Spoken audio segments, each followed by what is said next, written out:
According to a report in Irish Dietary Lifestyles that was published in 2018, 8% of the Irish population were vegetarian and 2% were vegan. And honestly, this number is growing. I'm sure you knew at least one person in your friend group trying a plant-based diet, right, for Veganuary this year. And both my parents had their first full meat-free Christmas Eve or Christmas dinners in 2019. So is your plant-based friend or acquaintance coming over for a meal and you're trying to figure out what types of foods they do or don't eat on their veggie or vegan diets? Or are you yourself trying to look into a more plant-based diet, but you're unsure where to start? Well, in today's video, I will be looking at the different types of vegetarian diets and identifying the key foods that are avoided in each diet type. Hey guys, my name is Didi and I'm an Irish-based registered dietitian working for my dietetic consultancy, Dietitian. I work both clinically in a hospital and I provide one-to-one and group workshops to help make evidence-based nutrition information a little bit more accessible and a little bit more fun. I also write about a wide variety of nutrition and health topics on my blog, Dietitian, and I produce a new video here for you guys on YouTube every 2 weeks. In my recent Instagram poll, I asked you to decide between two key nutrition topics that I would cover for my next video. So these were top tips for bloating and then the different types of veggie diets. And honestly, the results were so close. It was 52% in favour of bloating and 48% in favour of this video, the veggie diet. So of course, I covered the bloating topic in my last video, and thank you all for your feedback on that one. But I had to cover this veggie topic as well, with the numbers being so close. Now, of course, with the ever-growing numbers of us choosing more plant-based diets, I have seen more and more terms being used to describe the different foods that people are choosing to cut out. So let's get cracking and figure out our vegans from our veggies and our lacto-ovos from our flexitarians. So first of all, what is a plant-based diet? Well, a plant-based diet can mean several things, but it usually focuses around diets that include mostly foods from plant origins. They're mostly based on fruits, veggies, nuts, pulses, whole grains, and meat substitutes. But in more trending terms, I see that a lot of people are perhaps not following this full plant-based diet, but are actually striving to eat more plant-based. And this often means that they're just looking to cut back on their meat and animal food intake and make more swaps for more plant-based foods.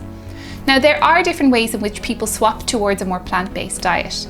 And these types of diets can broadly be divided into flexitarian, vegetarian, lacto-vegetarian, ovo-vegetarian, lacto-ovo-vegetarian, pescatarian, pollotarian, and vegan diets. Let's have a little look at these in a little bit more detail. So what is a flexitarian diet? Well, flexitarian diets are somewhat plant-based diets, but do include occasional meat and other animal foods. Many people on flexitarian diets do their best to reduce their intake of meat where possible, and so try to include several veggie or even vegan days into their week. While some flexitarians choose to have a day or more where they eat completely plant-based, others choose to perhaps avoid meat at certain meals in the day, or they might opt to eat vegetarian when they're home, but are open to eating meat when they're outside of the house. What is a vegetarian diet?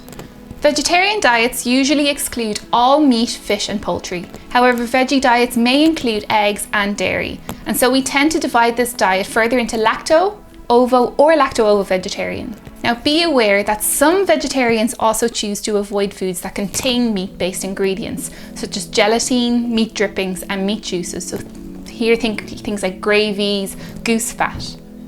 So what is a lacto-vegetarian diet? Well, this is the diet where you include dairy foods but avoid meat, fish and poultry and eggs from your diet. Dairy foods include milk, yogurts, cheese and butter, but also foods containing these such as chocolate and ice cream.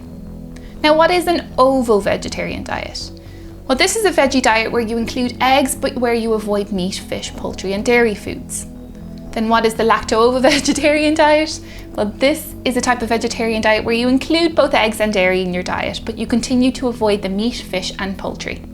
Often this is the type of diet that is typically referred to as just vegetarian. However, if you are cooking for someone on a vegetarian diet, it may be worth checking with them if they eat both dairy and eggs, just to make sure. Next, there are two other but possibly slightly less common subtypes of vegetarian diets, and these are the pollotarian diets and the pescatarian diets.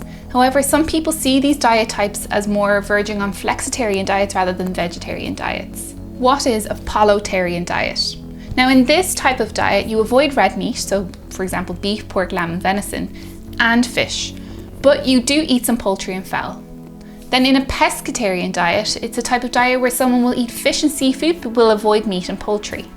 I myself follow a pescatarian diet for 2 days a week, and I'm lacto-ovo vegetarian on the remaining 5 days of the week. Now the choices for these are very individual, and I made this choice based on the recommendations to include 2 portions of oily fish into our diets. And while I am aware that there are algae-based omega-3 supplements on the market, this pescatarian-vegetarian compromise for me is currently the diet choice that meets most of my needs and wants that I have for a diet. And the final type of plant-based diet is the vegan diet. And this is the diet that was promoted heavily during Veganuary, and possibly is the most restrictive of the veggie diet types. So what is a vegan diet? Well, vegan diets do not include any animal foods or byproducts, so they tend to avoid meat, fish, poultry, eggs, and milk. And some vegans also choose not to use products made by or from animals such as honey, wool, silk, and leather. Now, are you not sure what foods your vegetarian friend avoids? Well, if you are cooking for someone who is following a more plant-based diet and you are unsure what foods they avoid, you're probably best just to ask them. Most people on plant-based diets tell me that they much prefer that someone ask rather than guess.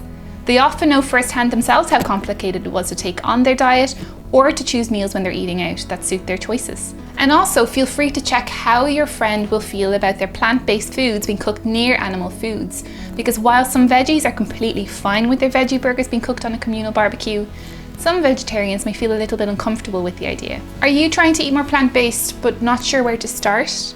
Well, many of my clients do come to me for advice on how to eat less meat or even move towards vegetarianism or veganism. And here are my top tips for when you are trying to reduce your meat intake. First of all, give flexitarianism a go. Gradually introduce more and more plant-based meals into your diet. Start by simply reducing your portion size even of meat and include more beans into the same dish. So bolognese and chili meals are great for this, as you can easily half your mince and swap it for beans and lentils. My next tip, familiarise yourself with plant-based proteins. Get familiar with cooking lentils and other pulses. Taste some of the ever-growing range of meat substitutes and perhaps try to replace the meat in your meal with the exact meat substitute, for example, veggie sausages instead of meat-based sausages for your Sunday breakfast. Next tip, experiment and learn. Try choosing veggie meals when eating out to see how professional chefs are serving and preparing plant-based meals. And look up some delicious recipes online or in veggie or vegan cookbooks to get those creative juices flowing. And because the plant-based trend is ever growing, there may even be veggie or vegan courses in how to cook these meals cropping up in your area. And my last tip, do your research. Because while there are often many health benefits with more plant-based diets, there may be some groups of our population that will benefit from getting some professional advice before starting on this journey. If you are recommended, for example, to eat a specific diet for medical reasons, or you are looking into following a more restrictive plant-based diet such as veganism, it may be worth talking with a registered dietitian about how to go about introducing more plant-based foods into your day while looking after your health. Now let me know if you would like to see more videos on plant-based diets. I'm very happy to answer some of your key questions over the next little while. I hope I've helped to clarify some of the confusion around the many names given to the various plant-based diets. So if you liked this video, please let me know down there with a thumbs up or a little heart and a positive comment below. And for more videos like this, please subscribe to my YouTube channel and click that little bell button on my channel page to get notified when my next video comes out. Thanks so much again, guys, and I'll see you again in 2 weeks. Bye!